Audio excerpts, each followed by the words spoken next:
Anak selalu sakit, mudah sangat bila ada kawan-kawan sesama, demam, batuk, anak kita pun kena juga. Paling tak best sampai tahap kena orang kata lelah, kena nap kan. So kalau nak tahu lebih lanjut, saya nak minta tengok video ni sampai habis. Nak dapatkan produk-produk ni boleh dapatkan daripada kami Ultimate Vitamin sebab kami berpengalaman lebih daripada 12 tahun bantu untuk baiki tahap imun kanak-kanak.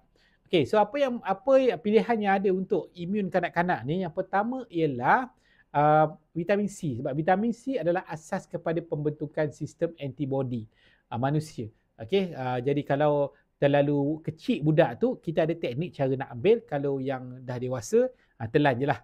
Kan, telan je lah. Okay, yang kedua ialah interferon. Interferon ni dia adalah sistem penggera kepada tubuh dan bila masuk saja toksi, virus, bakteria yang tak bagus, dia akan alertkan sistem tubuh untuk serang benda tu dan neutralkan serangan itu. So interferon ni sangat bagus, especially untuk viral, antiviral. Okay? So semula jadi berasaskan biji labu dan beberapa bahan semula jadi yang sangat bagus lah. Okay, kemudian omega 3. Omega 3 ni penting juga, dia bersifat anti radang. So nak elak daripada sesama, sakit kepala, sakit tekak kan.